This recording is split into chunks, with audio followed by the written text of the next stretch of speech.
This is the Bold and Inspired Leaders podcast. Through candid conversations, this series reveals the mindset, struggles, and triumphs that define impactful leadership today. I'm Kristen. And I'm Amber. Join us for conversations with those who make bold moves and lead inspired lives. Let's dive in. Welcome, Tawni Browning. Thank you for joining us. I'm really happy to be here. Thanks for having me. Well, we met you, I think it was about a year ago when your husband was on one of our clients' podcasts, and Amber and I got the chance to just chat with you. And I was just telling her this morning, we got like big sister vibes right away, and then found out more about you and some of the work that you do and thought, wow, that's really inspiring, which is perfect for our podcast. So we really wanted to share with our audience some of your story. And I know it's never comfortable for anybody to talk about their own story, especially when you're someone who just naturally is outward expressing, towards other people. And it seems like you're more about other people's stories than you are your own. Would that be? Well, they're way more interesting. I mean, I guess I came from a family of 6. There's 6 of us, and I'm number 2. So there's, I was always helping my siblings. And then, when I got into this community, it's just so many stories. Everyone has a story, and so many that we could never even share, and so many that they didn't want to share, that are tucked inside their own little hearts. But everyone had a story. Yeah. So speaking of the community that you found yourself a part of, take us back to that first moment. If there was a first moment, or was it a progression over time where you did become a part of this community? Well, we were actually meeting with a producer, my husband and I, over some other work that she had contacted him about, and she kept talking about a show that she was struggling with, and she's a woman of color, a beautiful woman of color, and she was struggling getting into these closed secretive society, these Mormon fundamentalist groups, as one would be in a racist society such as that. Yeah. So yeah, we just started talking about it, and I said, I think I can help you. But I had no idea how difficult that really was. It sounded like, oh yeah, well, I'll help you. I think really? I understand the community a little bit, and with my own background, and we'll just do this together. And it was a lot deeper and a lot more time consuming and a lot more intense than I had ever imagined. Yeah. And actually, you just mentioned your own background. And I think we kind of forget that, that might have been internally a little bit of the connection point for you. Like you said, you grew up in the Mormon church, right? Yeah, I grew up a member of the Church of Jesus Christ of Latter-day Saints. But we never talked about polygamy. I mean, maybe on Pioneer Day or something that was like July 24th, we would talk about it, but we never talked about it. So it wasn't something that I was super familiar with. Yeah. I always did struggle with it inside whenever it was talked about, but not something that was mainstream talked about, at least we're, here in the Valley very much. Yeah, absolutely. I was just mentioning how I went to Mesa High, and a ton of my friends were Mormon, and like all I saw around me was good values and tight-knit families and big families, lots of siblings. Yes. And I have 5 of my own and that kind of thing too. And we never talked about it with our children either. It wasn't, like I said, when we did, I struggled with it, Mm-hmm. but it just wasn't a part of the mainstream. Tawni, when you first started, you said you didn't know what this would turn into. Was there a moment that you were in this work and you realized this is the moment that I cannot walk away from this, even though it's so much bigger than I ever thought it would be? Well, that wonderful producer that I was working with, she got me hired as an investigative producer. So I was just supposed to be on for a week. Mm-hmm. And then it was like, the more I saw, the more the work I saw. What does an investigative producer do? I don't know. That's something that we decided. I ended up being the supervising producer, but yes, we called it an investigative producer because I knew from my husband's work kind of how to set this up. I thought we'd go about it in a community policing type way where we get into the community, we talk to the people, that are doing the work. And oh my gosh, it was just so much more than I ever expected. I thought that we could go to the people on top that were doing the work and we'd all say, hey, look, this is what we want to do. Kumbaya, let's do this. And I found that the whole community was very territorial and tribal, and I just thought we'd all, many hands make light work, like my grandma used to say. And that's just not what happened. So not only are you challenged by what you're facing because you're facing these stories of some of these women, especially much younger girls, right? But now it's like you're having to fight to help. Yeah, that's a whole bizarre whatever phenomena all itself. But that was such a blessing because then I had to go deep into the community to actually talk to people. And that's where the stories were, where the everyday people that were going through what they were going through. And that was a blessing. So, and it actually made, if there was a threat or anything, even more so, because I probably talked to at least 1,000, interviewed or informally and formally. I mean, there are so many more people that I talked to than we actually filmed with. And what were you finding with these conversations? What were you looking to find? And then what were you finding that was a surprise maybe? There's two really shocking phenomena that I found, especially in the Kingston, the sexual abuse. I hadn't talked to one woman that hadn't been sexually abused. And one woman that I talked to said that she had not been sexually abused, but then she told me stories about how her uncle would watch her take showers. And so they didn't even know what sexual abuse is. I had some say, what is rape? And I actually had to go look up what rape was to explain it because I just thought that was something that we all knew. Yeah. And so that was shocking, just absolutely shocking how rampant the sexual abuse is. And then the other thing is that the lack of help, that the lack of naively, I'm embarrassed to say this, I thought, oh, you guys just don't know how to work the system. You grew up in this closed society, so maybe you just need someone to help you work, through some of this stuff. But then when I would make the phone calls and I knew the system and I still couldn't get anyone to listen, that was shocking. Wow. So what kind of phone calls were you making? Well, we had one girl, so I hadn't been on very long at all. And we got a phone call from a sister that said, my little sister is in danger. She was 14 years old and she's trying to leave and she couldn't get anyone to listen. And she'd called the cops so many times that they started saying that she was harassing the police. Oh, I mean, wow. it was just a nightmare.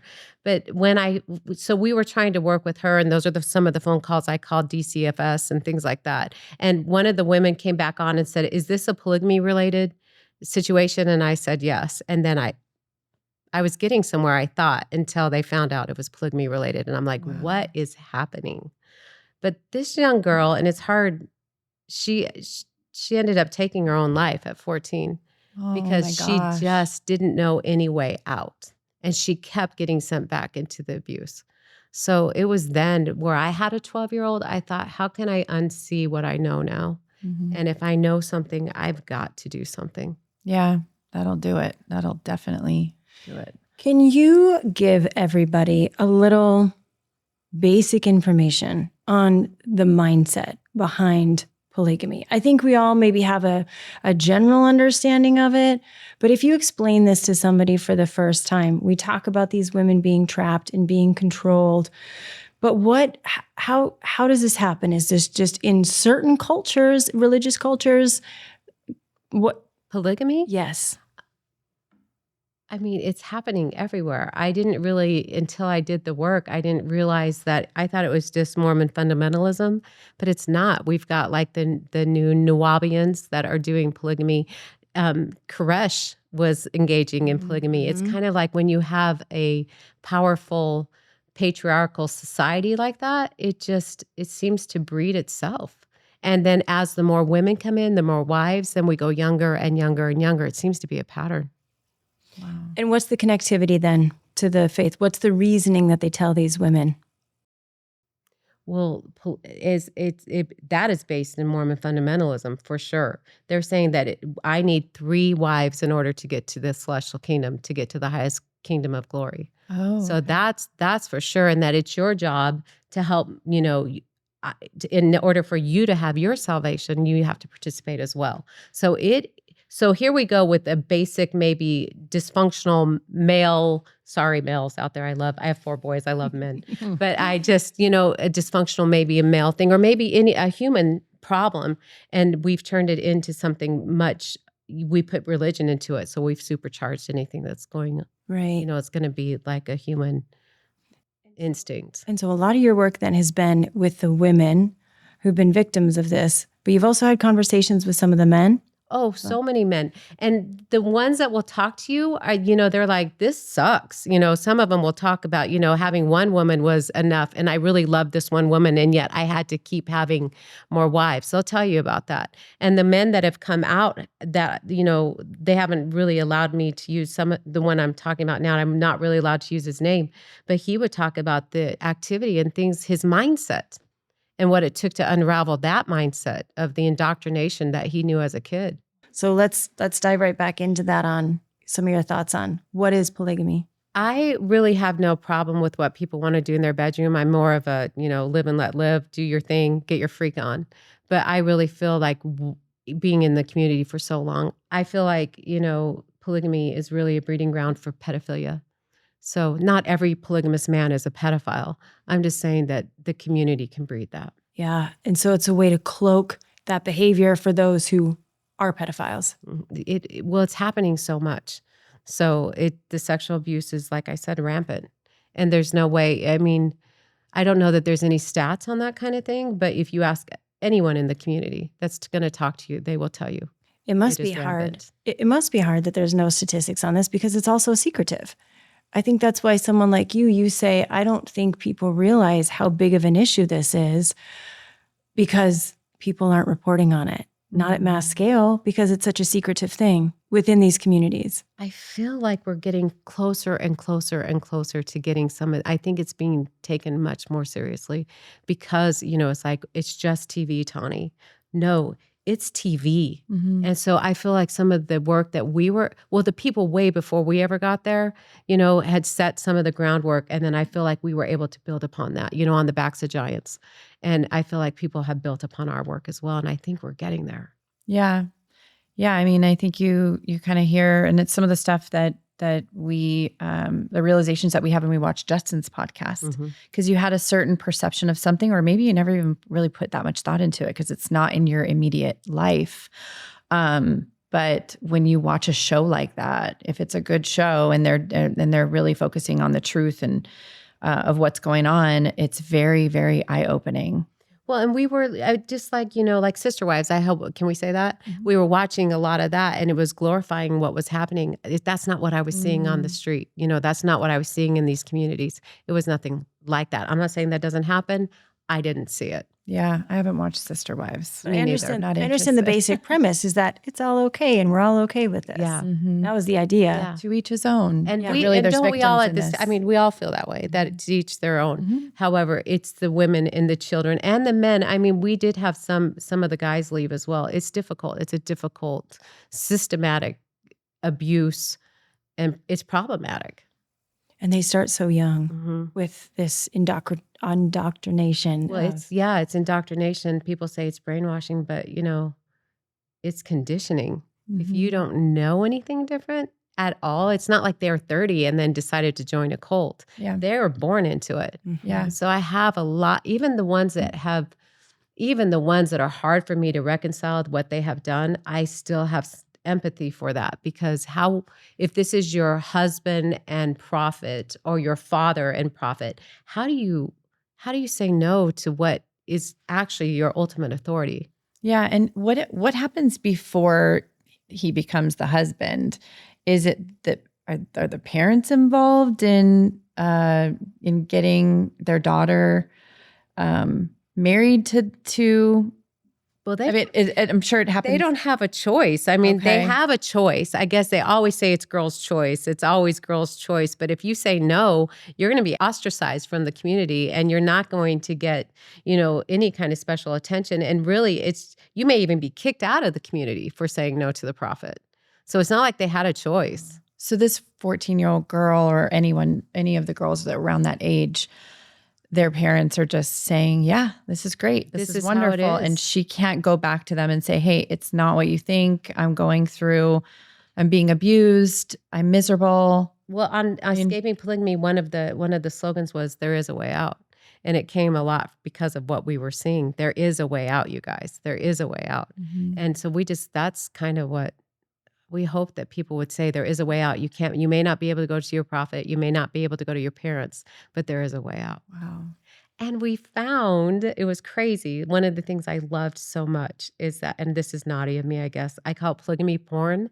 We found that they were getting together and watching the show in basements, secretly. Wow. And that was so exciting. And by Yeah. the time we ended filming, we had kids that were making pacts to get out instead of pacts to commit suicide. Yeah. So it was galvanizing a community. Oh, through it was content. crazy. And then even in like the crick, I would get they would say, we want to see it, but there's no way to see the show. So I would get old school DVDs that we didn't have anything, no stickers on them, nothing, and give them out, and they would hide them in their underwear drawers and watch it. So, or they'd knock on my hotel room and say, can we watch this? And that was crazy too. Crazy fun Wow. to have the girls, scary a little bit, like, I'm here, but showing them with their own crazy eyes fun that there is a way to do out. some of that. They would bring food. I mean, you girls know who I'm talking about right now. I mean, the girls that came, yeah, and they would say, "We have a big surprise this particular time I'm talking about."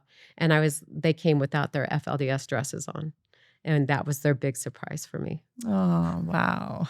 So fun. Wow. Such cuties. So anyone that knows you knows that you never talk about this work without talking about the entire community. You're part of a community. You definitely don't do all of this yourself. Oh, no. But we do have to talk about the weight of the work on you because of how intense this is. You, by your own admission in the beginning, said this was a lot more than I ever thought it was going to be. How have you taken care of you? Your first priority is your family. How have you taken care of you throughout this entire process? Well, I'm really glad that you mentioned that it's an entire community, because no one is an expert or does anything in this community.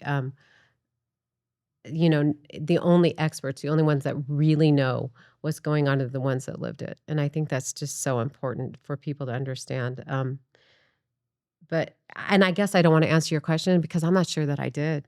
I'm not really sure that I did. When the alarm bells came whenever my children would say, "Are you coming home?" or, that kind of stuff. That's when I would get into a cocoon a little bit and, try to protect my own, because that's all that mattered really. At the end of the day, if I haven't done something right with my own children, it doesn't matter what I've done out here, because those are what I was entrusted with to take care of. Mm-hmm. Well, the good news is we have your husband right over here. And I'm sure if there's anything you don't say, he'd be happy to come up here and talk about what a good job you did. Oh, that's a proud face over there. Yeah, as a wife and as a mother. Well, it mattered. They all mattered to me very, very much. And I knew what they were coming out of. And I really, I was trying to tell network execs and people, and they were actually really great to listen. But it was you can't just have them crawl out their window and slap them on the ass and say, "Hey, have a good night, have a good life. Go make this happen." Can we talk about trauma drama? Because you talked about this in our call last week. I'd never heard the term, but I think it's exactly what you're talking about, right? Well, because I was saying this is polygamy family drama.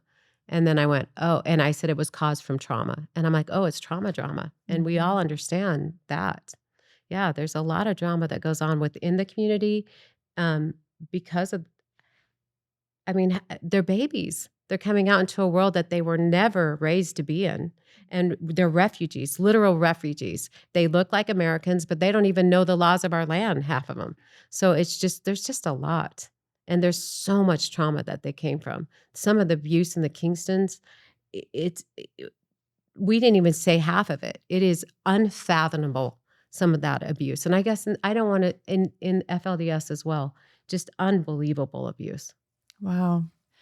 I know, with child abuse, especially, when it's coming from the parents, that distorts the person's view of love drastically. And so this is almost, I don't even know how this. Talking about the Kingstons because there's different sects of fundamentalists. So, and I keep going back to the Kingstons, but they don't even call their fathers by their real name. I mean, by father or dad or anything like that. They all say Paul or Daniel. They're so disconnected from that parental figure. Wow, because the husband is now the authority, right? And so that Well, Paul has over 300 children that we know of. Daniel, almost 200. I mean, so that's a lot of kids. So those become commodities more than they do, these loving relationships.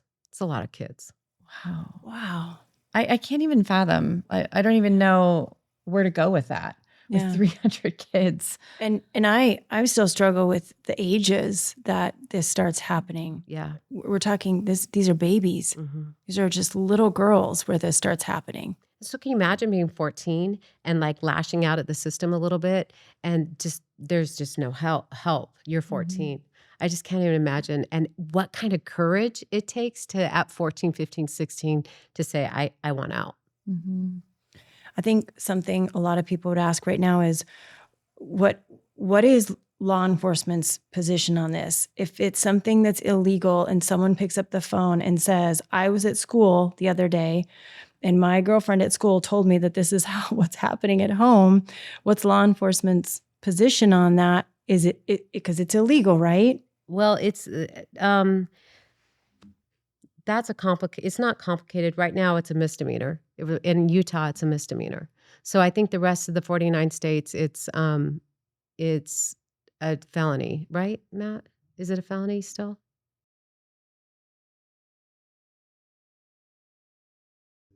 It's a mess.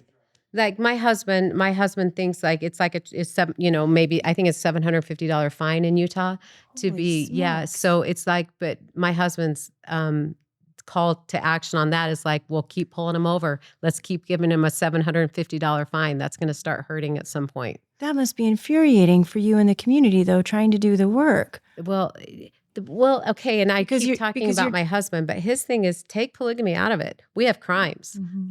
Let's go ahead and focus on these crimes. And the IRS recently did. This is while we were in the community for a while too. The Kingstons were found guilty of a $500 million fraud against the government, and young children were a part of that. So we're opening up our eyes to some of this. But when I was there, like I said, the first thing I wanted to do was go talk to the law enforcement officer that was over polygamy. Yeah. There wasn't one? There wasn't one. Wow. And that was shocking because of my, being in a law enforcement family and things. I just thought there would be someone over polygamy. And what we found and wondered, at least, was a lot of corruption. Wow. And people might have been being bought off. And that's what the community believes, at least. Wow. He's over there laughing because I'm being very careful to say allegedly, but yeah. Yeah. Do you think it's important then that it actually gets, it's made illegal? Do you think that's a part of the fight right now? Well, it was illegal. I should say criminally illegal, beyond a misdemeanor. Yeah, criminally illegal. It's just, there's just so many. I mean, what do you do with the children? What do you do, with if everybody that's practicing polygamy is going to jail? I don't know. There's so many ways of thinking on that. Mm. I think it should be, of course, I think it should be illegal. Mm-hmm. I mean, I think that some of the girls that actually got out, when they found out that polygamy was illegal, that's when they knew they had power. Because then they knew that, what my dad's doing is illegal. So they had power. So and you know what? If the women, I really believe if the women would just stand up, and they have, because the women that have stood up, they're the ones that make the biggest difference in the communities because they know what's going on too. And they don't have to be subjugated by religion, men, or, religious doctrine. One of the things that I often I've wondered, with your husband too, with what he does, when people take on issues that are just so big and there's so much of it. You guys wrote a book called Hate Next Door. There's a lot of it out there. How do you, or does there ever come a point where you're like, we're not going to make a dent in this? Have you ever thought that? Sure. Worried about that? Of course, you think that kind of thing because hate's been around since Adam and Eve. I mean, and so is probably polygamy at some level. And religion has been used to do man's work. As beautiful as people think or might not think it is, it has been twisted to do man's work through all time. So Yeah, I mean, I guess, but there's been people that have stood up for the equal amount of time to try to do the right thing. And if we're not actively trying to make the world better, all of us, then where are we going to be? Yeah. What if we don't?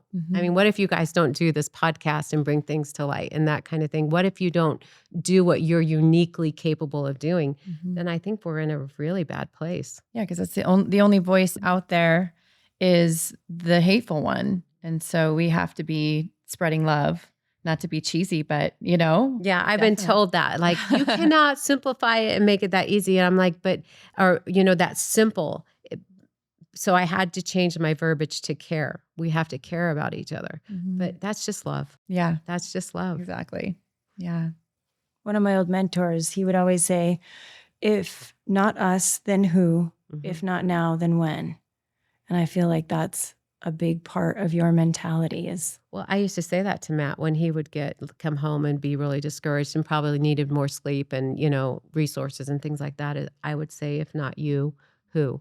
And I didn't know that was, and I meant it, because if not you, who's going to do it? If not us, who? Yeah. Yeah. And there's definitely, there's a lot of, we talked about trauma drama. I think, there's a lot of people out there who've been through things and maybe they aren't healed from it. So they don't have that part of their soul kind of opened up to be able to be pouring love out. And then there are others who do, so that. I just yesterday, not to interrupt you, but just yesterday I was talking to a girl a woman from the community, and she said, it's brave to go into this community because it is dangerous. And it's not dangerous like they're going to shoot us dead dangerous, but it is dangerous. And she said, you're coming into a community, this is so powerful to me, where we're doing the best with the way our brains were trained. So, and I think, are we all trying to do the best with the way our brains were trained? And we're just at different levels trying to figure this out. How did you meet Rachel Jeffs?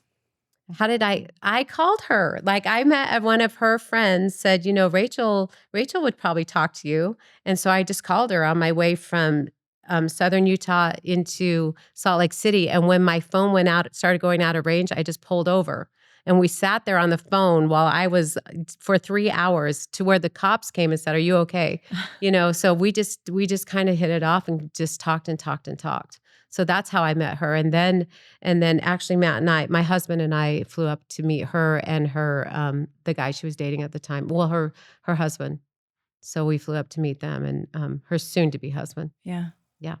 And when you think about her story and in her story, how much has it helped get credibility or interest or, people, because a lot of people know Warren Jeffs, right? They can sort of put a face to the name. How has that helped the work? Or are you just saying, you know what, she's just another person in the community that's working on this? We, and I'm going to just backtrack just a little bit. We started in the Kingston community, and then we took it down south and, got into the FLDS community. And Escaping Polygamy, the first girl to ever leave on camera that we know of, at least, actual, not reenactment, happened on our show. Wow. So that is pioneering, and that the courage that it took for those women to do what they did is, I just can't say enough. So from there, then I met Rachel. I just don't want, because Rachel's a great big name, and Warren Jeff's daughter and that kind of things, but all of these stories are equally as powerful. But Rachel is very special because she wants to heal the community. The first time I met her in person, she said she had already started writing her book, and the very first thing in her book was a letter to the community. She wanted to undo her father's wrongs. She wanted to heal the community. She wanted them to know what her father really was. That's powerful. Do you remember the name of her book? Yeah, she wrote Breaking Free. Okay. So she did, yeah. It was published in 2007, shortly after she left. And it's a good read. Okay. If you really want to know what was happening. And she's now we're actually collaborating on a book right now. And it's more about the healing journey. That was her journey out. And now she's taking it, one step further. I was just going to ask you that. What happens with these girls after they come out? What kind of journey are they on from there? everyone is on their own journey. And I love what Rachel says. She said, we need to have a big cloak of charity around all of us because we're all just babies learning how to do this life. So they are. What was the question? Just what happens with them once they're out. And there's so many things. Like it's like this is really difficult because we say, hey, you're going to be free. You're going to be out. The rest of us out here say it's going to be so great, but freedom isn't free and freedom's hard. And this life is hard. And so they're experiencing everything that all of us have, except for they're starting, where we start in kindergarten, having little love affairs with our the little boys or girls at our desks, and we're going to get married. We're going to, have a family, and we're playing house.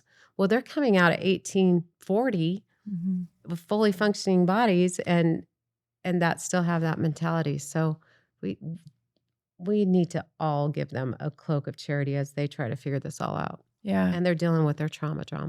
So the community really kind of takes them in as a daughter, as a sister, and whatever they need, and kind of help them get on their feet. Yes, and I had one. Alone. Yeah, but it starts before they get out. Like I had one. I guess I hope it's okay to tell a story, but I had one girl come out of Costco, and some outsider comes over there and starts rifling through her groceries. She has her dress on. She's full on FLDS. She's rifling through, and my girl, I call her my girl. She looks at her and like, what are you doing? And she says, I just want to see what my tax dollars are paying for. And as quick as that, she said, I didn't know whores paid taxes. So these are the women that we're dealing with. They are sharp and great and amazing and tough as can be, and be their friend. Hey, how you doing? I didn't know whores paid taxes. I mean, shocking, right? Shocking. So just it starts way. They're taught that outsiders are terrible people. That day, that woman showed that we were. Right. But if we're actually kind and good and gracious, they're not going to be afraid when it's time to get out. Yeah. Yeah. It must be incredibly scary to be out in a world that you don't know, that everyone thinks you know, that everyone just assumes you know. Yes. And that you have now been stripped of your identity and your tribe. Like, I feel like that's all of what makes us as a society. Yeah. And it's like, we've got to be so kind, so much grace towards, there's a lot of mistakes that are made. Some kids will come out and do a lot of drugs and things like that because they think that's what outsiders do, that's what the outside world is about. Or lots of, crazy sex, crazy destructive sex, I should say, do your thing, but just destructive behaviors that probably aren't going to get them where they want to go. Yeah. Because they think that's what the outside world is about. Yeah. Tawni, when women are ready to tell their story or ready to break free, what seems to be the hardest part for them in telling their story? That they're going to go to hell. They actually have to get to the point that they don't mind if they're going to go to hell. There's a song that we used to play all the time, and it's called "Staying is Worse Than Leaving." It's a breakup song, but they would start listening to outside music and things, and they would relate to some of these things, and they had to realize staying is worse than leaving, and going to hell is better than staying. Wow. I don't even know how to respond to that. Yeah. That is incredibly difficult to try to even comprehend. That is the choice. But it's not unique. It really is not a unique choice. We could probably have 10 men here, and they would probably, at least 80% would say that they felt that way. In whatever situation they're in. Yeah. Yeah. They feel stuck. Yep. Wow. I choose hell over staying here. And that it's a rare person. I mean, really, statistically, it's not your everyday person that can make that choice. So the ones that have actually left, every single one of them are heroes to me. Mm-hmm. When you see the effect of your work, is there one person, one story that stands out to you that is the one story that you hang your hope on when days are really difficult? That's a great question. I think that suicide pact thing, knowing that they're making pacts to get out, that has nothing to do with the production company or anything else, just that their own will to get out. I think that's more of a collective thing. That just really moves me because then, okay, my work is done. I'm good. Let someone else can go ahead and take over and do that. Our work is done. And they're initiating the change themselves, right? Yeah. The greatest change makers talk about, I'm not the one who's initiating the change. I'm the one who's presenting a new idea. I'm the one who's, again, giving another option. But it's really the person that then can make a change and then affect the lives of so many others by the decision that they've made to make the change. And the women that have left that were on the show that have been doing the work, they're the ones that really showed, hey, you can do this. Without them, there is no story. Without them being brave enough to share their story, there was nothing that we'd ever should be able to show. And I used to say that to them when I'd interview them. They're like, well, what, and they didn't know what to say. I'm like, well, I know what I would say, but no one wants to hear what I have to say, because I didn't grow up in this polygamy. I didn't grow up in this mess, and we want to know what you think. Mm-hmm. And so when they were empowered to actually say their truth, gosh, powerful stuff. What was one of the most powerful things that you heard, if you can recall? Well, one girl was crying, and I'm like, what is wrong? You're making us look at shit that we don't want to look at. And I'm like, well, you're being super hostile, and you don't have to talk about anything you don't want to talk about. This is, your thing. But she said, but I want to look at it. Mm. And so it was like therapeutic in a world that they weren't ever going to seek therapy. Yeah. Yeah, it's hard to recount to others what you've been through when you've been through something really hard and traumatic, and because you get a physical response to it. You can't just speak about things as if it was someone else's experience. If you can, you're either very, very healed or you are still very, very much needing to be healed. And I'm so proud of the girls that actually would. So many have gotten therapy because that's so against the religion. Like that if you need emotional or therapeutic help, then you have demons inside of you. So it's like so. And the thought about law enforcement, if you're going to talk to the media or law enforcement, that is like not okay. So some of these, to look at what they're actually having to walk through to be healthy, to get out, is incredible. I don't think we understand the depth of that. Well, I didn't. It's a very evil, intentional indoctrination or brainwashing or whatever you want to call it. It seems like they've covered all their bases, haven't they? Yeah, and it's not their first rodeo. Mm-hmm. They know exactly what they're doing because they've had generations to kind of hone that in. Mm-hmm. So many of the girls, especially like in the Kingstons, they'll marry them at 15, 16 because then they can, for lack of a better word, trap them. They're trapped. But no one's trapped. There's always a way out. Absolutely. Since you started doing the work, and now today, fast forward, we have phones and social media. I have to assume that's not allowed. Well, but has that impacted? Has that been able to infiltrate and spread the message a little bit more? Or are these groups just so closed off from society and internet and social media that they can still keep it this mindset contained? So super great question. So when we started, the FLDS actually had a tech guy go in and take the internet off the phones. So they could have phones and they could even have the video capabilities and things like that, but they could not get on the internet. Well, that changed. Technology changed so fast. I started in 2014. I watched that change. And then in 2020, when everybody was forced inside and school, everything was on the internet, it blew up. And that's when we've seen so many people leave as well. Wow. So it was like for that community, it kind of dismantled so much of it because they could see what was going on outside, in the outside. Just like any kid, you're supposed to be doing your homework, you're on Instagram, whatever. They were sneaking that kind of thing. Wow. But when I started, it was so insular, really. It was so no text messages, nothing, it was just crazy. We'd have to sneak phones in and things like that. So there is still so much tech going on, though. The Kingstons and they really do keep a tab on on the phones and things like that. How so? They just track what they're doing on them? Yeah, I mean, there's not a lot that I can, like, allegedly, they're tracking everybody where they're going. They're putting trackers on their car. You know, they know. It's an insular community. It's not, there's a reason they call them a closed secret society. It's not like they know what they're doing. So just yesterday I talked to a girl, she's like, and she's out. And she's like, she's like, I don't trust these phones. And I'm like, well, okay, well, how do you want to communicate? You know? So she just said, I guess we'll just talk. Wow. But she's still struggling with that. Wow.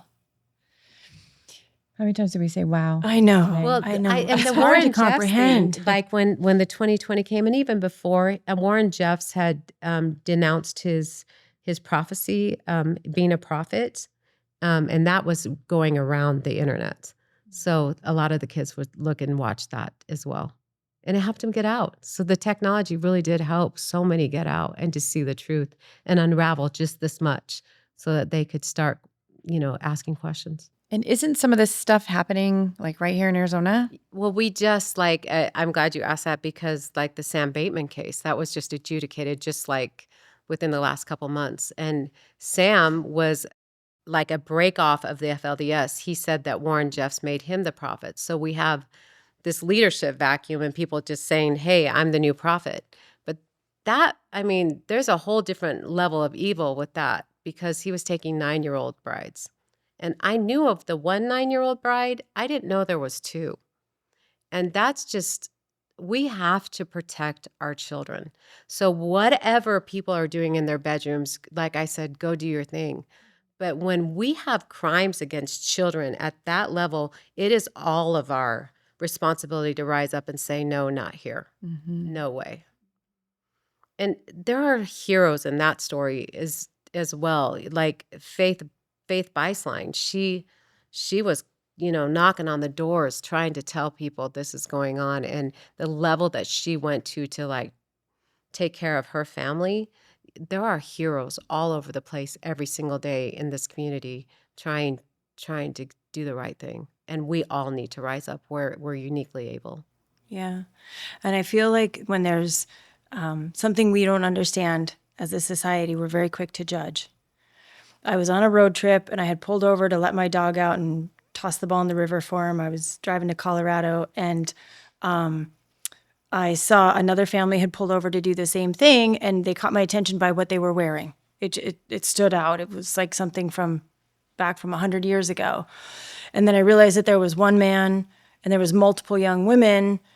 And I remember being very uncomfortable because I didn't understand what it was. And when they saw me, quickly gathered up and left. I was just by myself, but they didn't want to be around me. But after this conversation, it's really shifting my perception. And I think how we need to look at, especially the women in those communities who may have been indoctrinated in this way of thinking and don't know anything any different. And so what would you say to people if we do encounter someone from one of these communities? Love, love, love. I mean, just love, and just let them see that we're not so scary. That they've been taught that we're out to get them and the boogeyman and all that kind of stuff. So if just with a smile, it just could be enough. Wow. Just like one girl I met up in Colorado City, I offered her a Red Bull. She never was on the show or anything, but she opened so many doors for me, and we shared a Red Bull. It was just like dumb things like that. Not that always happens, but we can all smile. We can all say, oh, your dog's cute, or, and that's what they need. Just that little bit of, whoa, well, she doesn't seem so scary. And so then when they're, and that builds upon it. If you talk to these women, these boys, these kids, they'll say that the first time they started questioning was when an outsider was nice. A lot of times they'll say that. Wow. So we have more of an impact in this situation than we may think. Yes. And people say, what can I do? I'm like, be kind, be nice. Just to show a little. I mean, you have no idea what your influence may be doing. Mm. And we can all do that. Yeah. Something we can all do. Yes, we can all do that. Wow. Again. Wow again. Yeah. Tawni, if there's anything that you would want the world to know about everything about your work, about the women who are still trying to get out, about the community who's fighting for all of those women, what would it be? Keep fighting. My gosh, the ones that are questioning, keep asking questions. I mean, just keep fighting, keep asking questions. And I want law enforcement to believe these women when they come, what they're saying is, it just seems so far out there, and it isn't. It's happening. And I want them to be believed. And I'm grateful for organizations like Hope After Polygamy, where they're giving education, and the Diversity Institute, I think it's called Diversity, where they're actually helping educate so many of these refugees that are coming out of these communities, and helping them. I can't say enough. We'll put a link to those organizations that you talked about in the show notes so that people can look into that. Thank you for joining us today and sharing your story and giving us just a little bit of insight. I think everybody. Thank you for raising awareness, and I would say to everyone, tell your story. It really does help so many other people, even if it's just within your families or wherever you can tell your story matters, and it helps us all. It's inspirational. So yeah, absolutely. It also requires people like you who are patient enough for people to find their courage to then tell a story, because it takes patience. She's just love. She's I just know. loving. She's just love. That's it. That's all she's doing. Yeah. Thank you, Well, Tawni. we love you. We love so you much. Appreciate you. Thanks for joining us on another episode of the Bold and Inspired Leaders podcast. Keep making bold moves and leading inspired lives. See you next time.